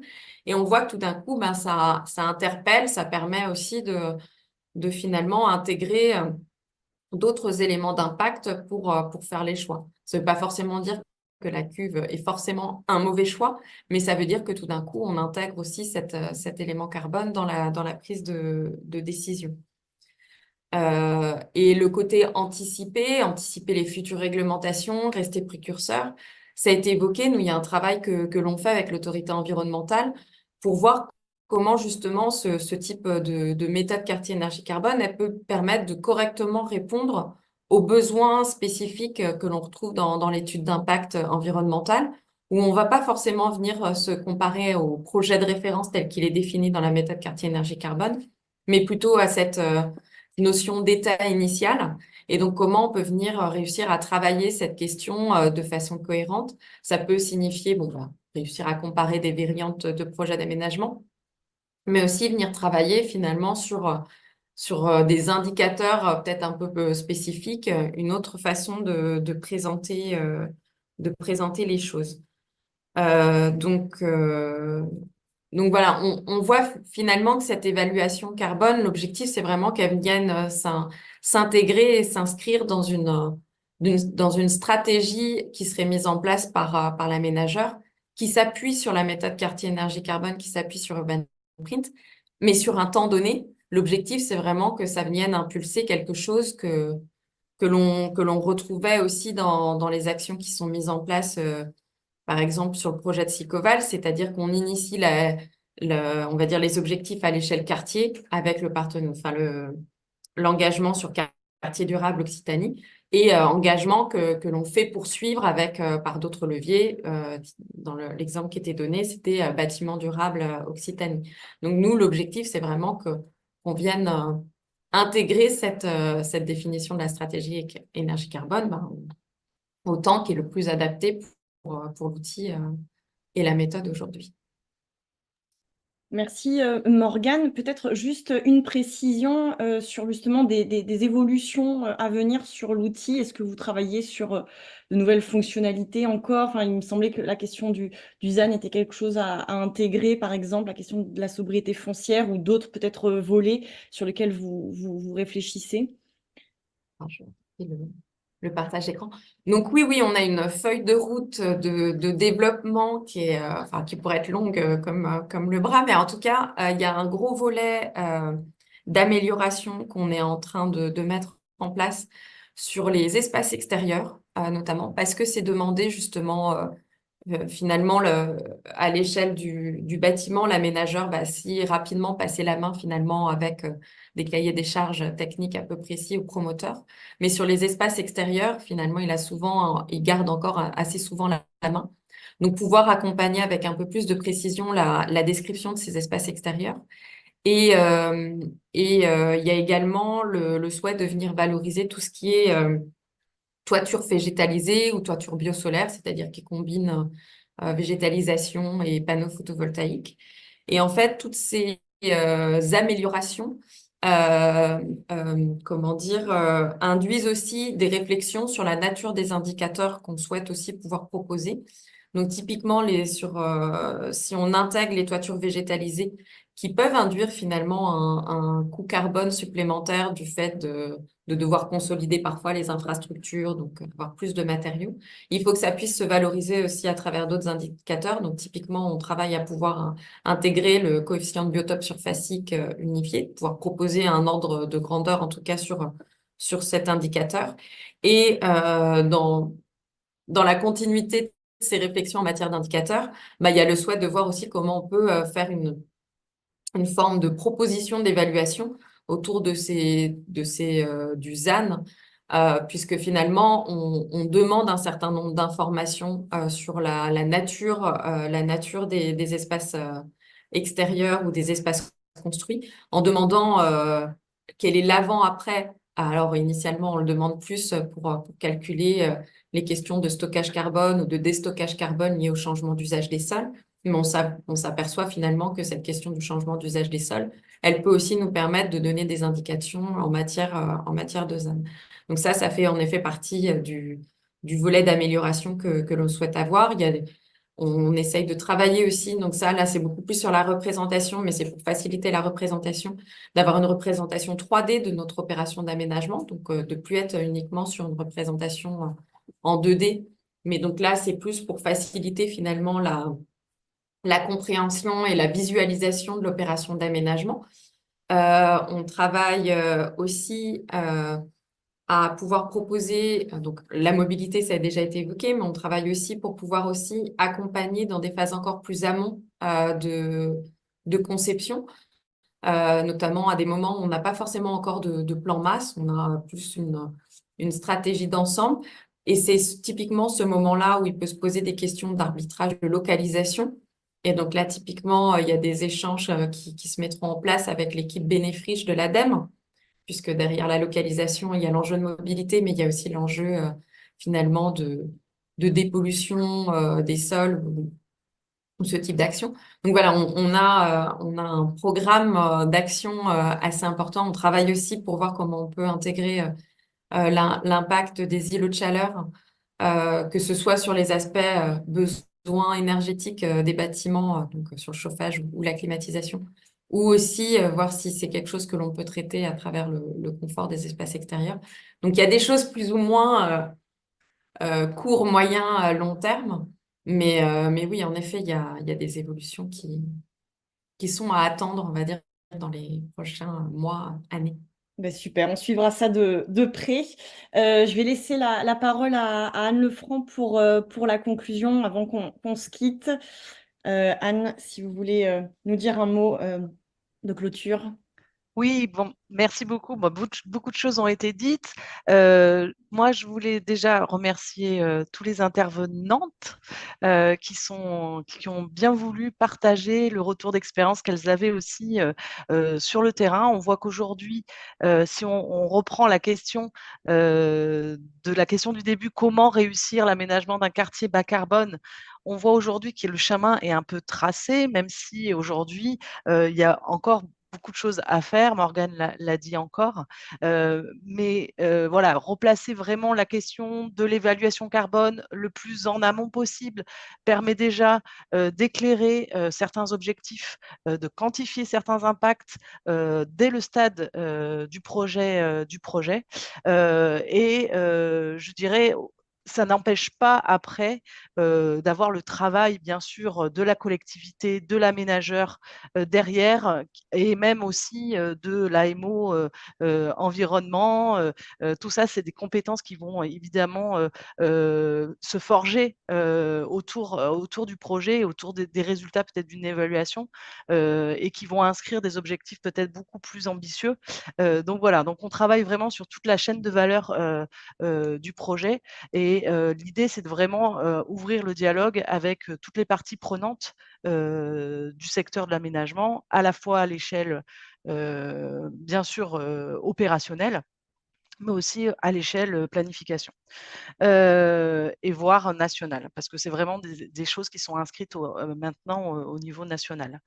Donc voilà, donc ça c'était un peu la synthèse. Je vais juste remettre le fait qu'on a aujourd'hui des ressources, des outils qui peuvent aider ces acteurs-là à bien prendre en compte tous ces enjeux. Donc on a, voilà, ces ressources-là sont accessibles à la fois dans la librairie de l'ADEME.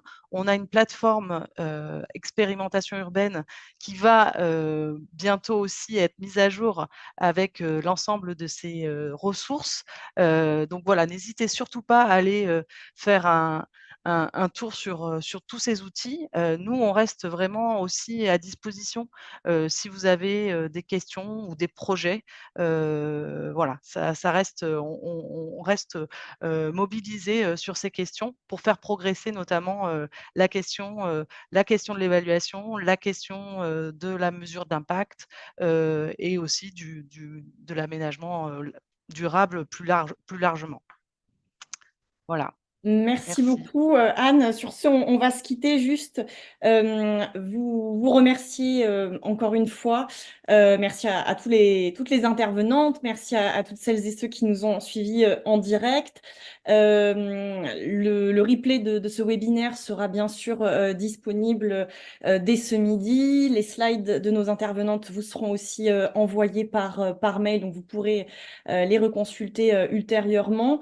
Et vous dire aussi voilà, qu'on vous redonne rendez-vous dès la rentrée pour de nouveaux événements. Un prochain webinaire le 19 septembre sur le portage foncier de long terme. Et le 17 octobre, le rendez-vous annuel de cadre de ville, les entretiens du cadre de ville qui se dérouleront à Paris à la Chambre de commerce. Voilà, toutes ces informations sont à retrouver sur le site internet de cadre de ville. Je rappelle aussi que tous les webinaires que nous organisons avec l'ADEME déjà depuis plusieurs années, depuis 2022, sont aussi disponibles en replay sur le site de cadre de ville. Donc n'hésitez pas à les partager, à les reconsulter, les revisionner. C'est en accès libre. Et d'ici là, voilà, vous souhaitez un bel été, une bonne fin de journée et vous remercie encore une fois.